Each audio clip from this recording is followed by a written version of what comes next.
Hello everyone, welcome you all in our online learning platform let's study India.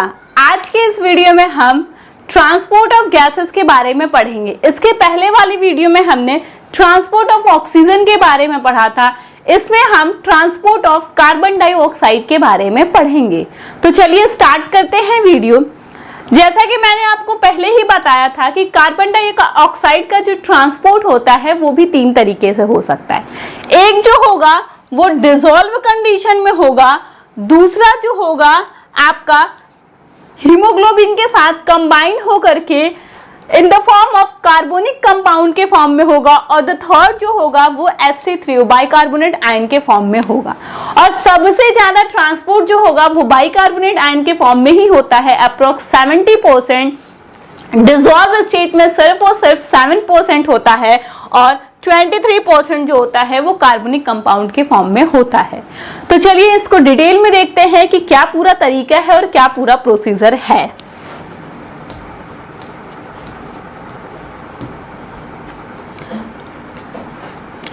Transport of carbon dioxide, ये अभी हमने देखा कि हाँ तीन तरीके से होगा।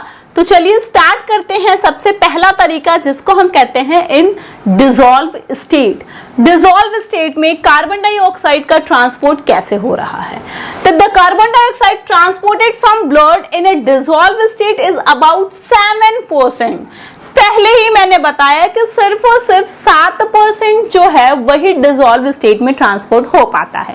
ठीक, of the total blood is about 0.3 ml। अगर टोटल हम क्वांटिटी की बात कर लेते हैं तो सिर्फ और सिर्फ 0.3 ml जो होता है वो डिसॉल्व स्टेट में होता है। क्यों? क्योंकि ये डिसॉल्वेबल नहीं है। बहुत अच्छा, इसका मतलब डिसॉल्व ये अच्छे तरीके से घुलनशील नहीं है। ठीक, तो डिसॉल्व स्टेट में देख रहे हैं बहुत ही कम हो पा रहा है, तो इससे तो काम चलने वाला नहीं है। हमें दूसरा तरीका अपनाना पड़ेगा। तो दूसरा तरीका अपनाने के लिए हमें क्या करना होगा, हम देखेंगे जो थोड़ा इससे बेटर तरीका है। इससे बेटर जो है वो कार्ब अमाइनो कंपाउंड के फॉर्म में हो रहा है। किस फॉर्म में? कार्ब अमाइनो कंपाउंड के फॉर्म में हो रहा है। 23% लगभग जो है वो इस तरीके से ट्रांसपोर्ट होता है। होता क्या है, about 23% of the total carbon dioxide is transported by the blood in the form of carbamino compound. Total amount जो है ब्लड का उसका 23% जो है वो इस तरीके से ट्रांसपोर्ट हो पाता है। The carbon dioxide react with 3 amino acids of protein of globin. जो ग्लोबिन प्रोटीन है उसमें जो अमाइनो एसिड्स प्रेजेंट हैं, कार्बन डाइऑक्साइड क्या कर रहा है भाई, कोई भी प्रोटीन है तो वो अमाइनो एसिड से ही मिलकर के बना होता है। प्रोटीन है, अमाइनो एसिड से ही मिलकर के बना है, तो जो उसमें अमाइनो एसिड्स प्रेजेंट हैं उन अमाइनो एसिड्स के साथ ये कार्बन डाइऑक्साइड जो है वो जाकर के रिएक्ट करेगा। किसके साथ रिएक्ट करेगा? जो अमाइनो एसिड्स प्रेजेंट हैं उसमें, उस अमाइनो एसिड्स के साथ ये जाकर के रिएक्ट करेगा और किस चीज का फॉर्मेशन कर लेगा? कार्ब अमाइनो कंपाउंड्स का फॉर्मेशन कर लेगा। ठीक, जो ग्लोबुलिन प्रोटीन है उस ग्लोबुलिन प्रोटीन के अंदर जो अमाइनो एसिड्स प्रेजेंट है उनसे ये कार्बन डाइऑक्साइड जाकर के रिएक्ट करेगा और कार्ब अमाइनो कंपाउंड्स का फॉर्मेशन कर लेगा और इस तरीके से अपना वो ट्रांसपोर्ट वो कराएगा। ठीक, अब जो सबसे मोस्ट इंपॉर्टेंट है वो है बाइकार्बोनेट आयन के फॉर्म में हम कार्बन डाइऑक्साइड का ट्रांसपोर्ट कर रहे हैं, और थोड़ा मोड़ा नहीं कर रहे। 70% 70% जो ट्रांसपोर्ट हम कर रहे हैं वो हम इसी तरीके से कर रहे हैं।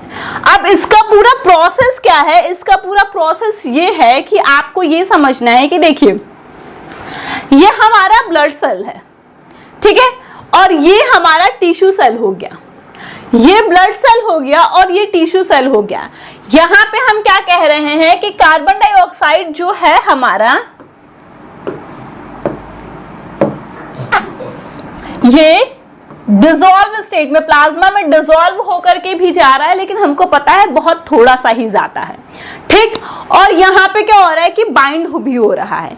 लेकिन अगर हम इसके अंदर की बात करें, अगर हम इस प्रोसेस की बात करेंगे, जो थर्ड प्रोसेस है हमारा, वो उनके कंपैरिजन में काफी फास्ट प्रोसेस होता है। और इसमें होता क्या है, जो कार्बन डाइऑक्साइड प्रेजेंट है उस कार्बन डाइऑक्साइड के साथ वहां पे क्या प्रेजेंट है, वहां पे वाटर भी प्रेजेंट है। तो कार्बन डाइऑक्साइड जो होगा हमारा वो किसके साथ रिएक्ट करेगा? H2O के साथ।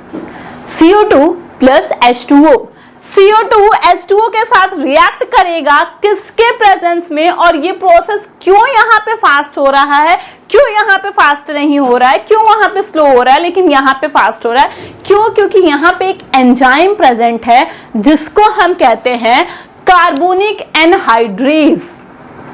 क्या है? एक एंजाइम प्रेजेंट है जिसको हम कहते हैं कार्बोनिक एनहाइड्रेज। तो कार्बोनिक एनहाइड्रेज की प्रेजेंट होने की वजह से ये प्रोसेस यहाँ पे बहुत फास्ट हो रहा है। और यहाँ पे क्या होगा कि कार्बन डाइऑक्साइड जो है वो वाटर के साथ रिएक्ट करेगा in the presence of carbonic anhydrase, और वो कब बन जाएगा? H2CO3। किसमें कन्वर्ट हो जाएगा? H2CO3 में कन्वर्ट हो जा रहा है। अब ये H2CO3 में कन्वर्ट हो जा रहा है तो ये H2CO3 फिर क्या होगा? डिसोसिएट होगा। डिसोसिएट होगा तो बाइकार्बोनेट आयन HCO3 माइनस और H प्लस में डिसोसिएट ये हो जाएगा। अब ये जब डिसोसिएट हो जा रहा है तो ये ब्लड से बाहर जाने की कोशिश करेगा, क्योंकि भाई यहाँ पे तो ये प्रोसेस हो रही है और एक बहुत ही फास्ट प्रोसेस है।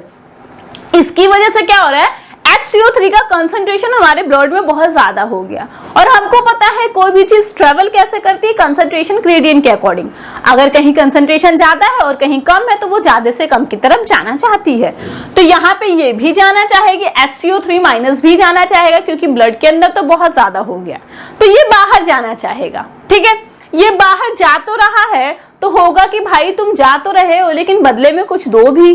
तो इसके बदले में जैसे ही ये HCO3 बाहर जाएगा, इसके बदले में एक इलेक्ट्रोनेगेटिविटी बन जाएगी, और इस इलेक्ट्रोनेगेटिविटी को मेंटेन करने के लिए जो बाहर क्लोराइड आयन प्रेजेंट है वो अंदर आएंगे, ताकि वो क्या करे? इक्विलिब्रियम मेंटेन कर सके, एक इलेक्ट्रोनेगेटिविटी को मेंटेन करके रख सके। तो हो क्या रहा है? कार्बन डाइऑक्साइड है, कार्बन डाइऑक्साइड वाटर के साथ रिएक्ट कर रहा है, एक बहुत ही फास्ट प्रोसेस है, बहुत जल्दी जल्दी होता है। किसकी प्रेजेंस में होता है? कार्बोनिक एनहाइड्रेज की प्रेजेंस में होता है। कार्बोनिक एनहाइड्रेज की प्रेजेंस में हो रहा है, H2CO3 बन रहा है, फिर इनका डिसोसिएशन होगा जो क्या H प्लस और HCO3 माइनस प्रोड्यूस करेंगे। अब हो क्या रहा है कि HCO3 क्या करेगा? ये HCO3 जाएगा बाहर और ये भी बाहर जा रहा है, तो एक इलेक्ट्रोनेगेटिविटी डेवलप हो जाती है।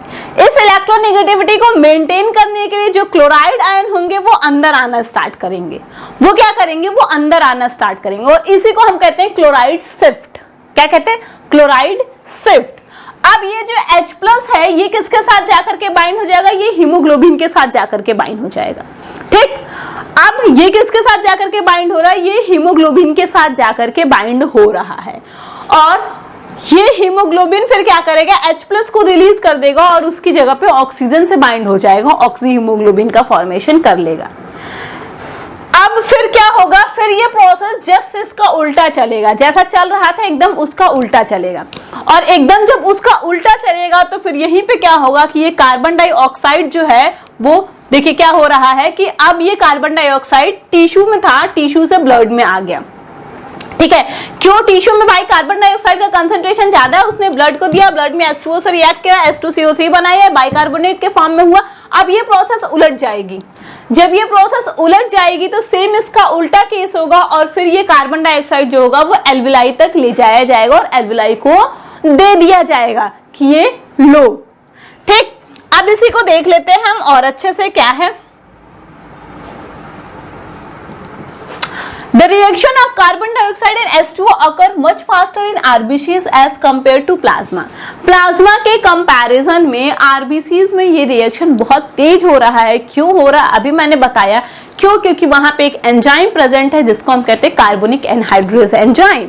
ठीक, due to presence of enzyme called carbonic anhydrase, carbonic anhydrase के प्रेजेंस होने की वजह से, एज अ रिजल्ट जिसकी वजह से bicarbonate produces more with in the RBCs, RBCs के अंदर बाइकार्बोनेट बहुत ज्यादा नंबर में प्रोड्यूस हो रहा है। ठीक, as compare to plasma, plasma के कंपैरिजन में यहाँ पे बहुत ज्यादा हो रहा है। तो क्या होगा? कंसिक्वेंटली जो बाइकार्बोनेट आयन है वो जब ज्यादा हो रहा है तो वो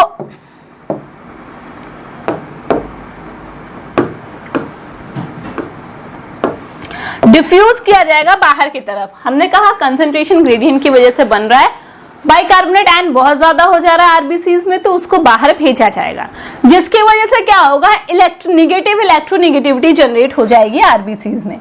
और इस नेगेटिव इलेक्ट्रोनेगेटिविटी को मेंटेन करने के लिए कौन आएगा, क्लोराइड जो है, the amount of chloride ion shifted in the RBCs. बाहर से क्लोराइड आयन जो है वो आरबीसीज में आकर के शिफ्ट होना स्टार्ट होगा, और इसी को हम कहते हैं क्लोराइड शिफ्ट। मान लीजिए क्वेश्चन आता है क्लोराइड शिफ्ट का, तो आपको पता चल गया क्लोराइड शिफ्ट क्या होता है। ठीक, और अगर हम बात करें इस क्लोराइड शिफ्ट का, तो ये क्लोराइड शिफ्ट ट्रांसपोर्टेशन में कोई रोल नहीं प्ले कर रहा है। ये सिर्फ और सिर्फ क्या कर रहा है, इलेक्ट्रोनेगेटिविटी को बैलेंस करने का काम कर रहा है। सिर्फ और सिर्फ क्या कर रहा है, इलेक्ट्रोनेगेटिविटी को बैलेंस करने का काम कर रहा है, बाकी ट्रांसपोर्टेशन में कोई भी काम ये नहीं कर रहा है। The chloride shift has no significance and transportation of carbon dioxide, but it mainly maintains the acid base balance. लेकिन ये क्या कर रहा है, एसिड बेस बैलेंस को बनाए रखने में हेल्प कर रहा है। अब एक दूसरी बात पढ़ेंगे हम इसी में, हाल्डेन इफेक्ट के बारे में। हाल्डेन इफेक्ट क्या करता है, हाल्डेन इफेक्ट हमें बताता है कि it promote the carbon dioxide transportation. ये कार्बन डाइऑक्साइड, जैसे उसमें हमने बोर इफेक्ट को पढ़ा था, वो ऑक्सीजन के डिसोसिएशन के बारे में बता रहा था, उसी तरीके से हाल्डेन इफेक्ट जो है ये क्या प्रमोट करता है, transportations of carbon dioxide. It promotes the carbon dioxide transportation. The amount of carbon dioxide can be transported in the blood is influenced by the percentage saturation of hemoglobin with oxygen. वही वाला concept आप यहाँ पे लगाओ, जो percentage saturation होगा oxygen का haemoglobin से, उसी पे बेस्ड होगा कि कितना अमाउंट कार्बन डाइऑक्साइड का ट्रांसपोर्ट होगा। भाई जितनी हीमोग्लोबिन खाली होंगे वही तो कार्बन डाइऑक्साइड को ले जा पाएंगे, जो पहले से ही सैचुरेटेड है वो कैसे ले जा पाएंगे, वो तो नहीं ले जा पाएंगे। तो जो ऑक्सीजन का कितना परसेंटेज सैचुरेशन है हीमोग्लोबिन के साथ, उस पर डिपेंड करता है कि कार्बन डाइऑक्साइड का ट्रांसपोर्टेशन कितना होगा। अगर फुली सैचुरेटेड होगा तो उसको जगह ही नहीं है कि वो कार्बन डाइऑक्साइड को ले पाए। अगर फुली सैचुरेटेड नहीं होगा तो चांस है कि वो ले सकता है। अब डिपेंड करता है कि कितना परसेंटेज सैचुरेशन है, उसी बेसिस पे उतना वो कार्बन डाइऑक्साइड का ट्रांसपोर्ट जो है वो कर पाएगा। Lower the amount of oxy haemoglobin, जितना ज्यादा ऑक्सी हीमोग्लोबिन का अमाउंट कम होगा उतना ही ज्यादा हमारा कार्बन डाइऑक्साइड का ट्रांसपोर्टेशन होगा। ऑक्सी हीमोग्लोबिन क्या है, ऑक्सीजन और हीमोग्लोबिन का एसोसिएशन, तो उनका एसोसिएशन टूटेगा तभी तो उससे कार्बन डाइऑक्साइड बाइंड करेगा और वो वापस जा पाएगा। तो ये कहता है lower the amount of oxy haemoglobin higher the carbon dioxide carrying capacity. जितना ऑक्सी हीमोग्लोबिन का अमाउंट कम होगा, कार्बन डाइऑक्साइड को कैरी करने की कैपेसिटी उतनी ज्यादा होगी of the blood, and this relationship is known as Haldane effect, और इसी रिलेशनशिप को हम कहते हैं हाल्डेन इफेक्ट। तो हाल्डेन इफेक्ट का कंक्लूजन आपको समझ में आया होगा कि हाल्डेन इफेक्ट का कंक्लूजन ये हो रहा है कि ऑक्सी हीमोग्लोबिन का जितना कम रहेगा, ऑक्सीजन का सैचुरेशन हीमोग्लोबिन से जितना कम रहेगा, कार्बन डाइऑक्साइड का ट्रांसपोर्टेशन उतना ही ज्यादा हो पाएगा। और क्यों हो पाएगा ये भी आपको अब समझ में आ चुका है। तो ये था कार्बन डाइऑक्साइड के ट्रांसपोर्ट की बात। ऑक्सीजन को भी हमने देख लिया कैसे ट्रांसपोर्ट हो रहा है, कार्बन डाइऑक्साइड को भी हमने देख लिया कैसे ट्रांसपोर्ट हो रहा है। अब इस चैप्टर में या इस यूनिट में सिर्फ एक टॉपिक हमको और पढ़ना है, वो है रेस्पिरेटरी कोशेंट। रेस्पिरेटरी कोशेंट्स के बारे में देख लेते हैं। रेस्पिरेशन कोशेंट्स क्या है? रेस्पिरेटरी कोशेंट हमें बताता है कि amount of carbon dioxide produced upon amount of oxygen consumed, मतलब it is the ratio of rate of carbon dioxide production and oxygen consumption। कितना कार्बन डाइऑक्साइड प्रोड्यूस हो रहा है अपॉन में कितना ऑक्सीजन कंज्यूम हो रहा है, इन दोनों का जो रेशियो आता है वही रेशियो क्या कहलाता है, RQ, रेस्पिरेशन कोशेंट। कितना amount of carbon dioxide produce हो रहा है और कितना अमाउंट ऑफ ऑक्सीजन कंज्यूम हो रहा है, यही हमारा बताता है रेस्पिरेशन कोशेंट को। ठीक, तो it is also known as respiratory exchange ratio, और ये रेस्पिरेटरी एक्सचेंज रेशियो भी हम इसको कहते हैं।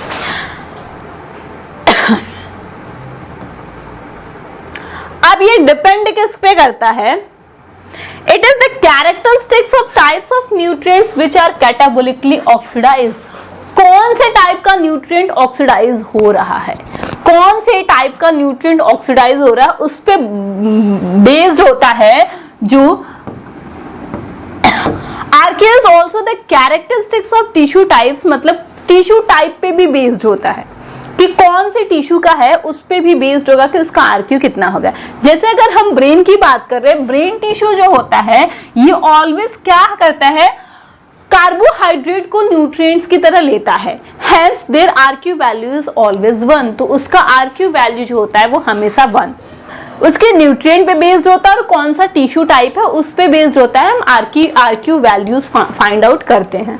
On the other hand sometimes muscles perform anaerobic respiration, hence the RQ value is infinite. लेकिन कभी कभी क्या होता है, हम एनारोबिक रेस्पिरेशन हमारे मसल्स परफॉर्म करते हैं। जब हमारे मसल्स एनारोबिक रेस्पिरेशन परफॉर्म करते हैं तो उस टाइम जो आरक्यू वैल्यू होती है वो इनफाइनाइट हो जाती है। उस टाइम कितनी होती है, आरक्यू वैल्यू जो होती है हमारी वो इनफाइनाइट हो जाती है। जैसे आप ये देख लो, यहाँ पे एक रिएक्शन है C6H12O6 प्लस CO2, क्या आएगा 6CO2 plus 6H2O plus ATP। ठीक, तो यहाँ पे क्या होगा, आरक्यू वैल्यू जो हमारी आएगी वो 6/6 अगर हम करते हैं, कार्बन डाइऑक्साइड प्रोड्यूस और ऑक्सीजन का कंजप्शन, तो ऑक्सीजन का कंजप्शन भी 6 है, कार्बन डाइऑक्साइड जो बन रहा है वो भी 6 है, दोनों को हमने किया तो हमारी आरक्यू वैल्यू कितनी आ गई 1।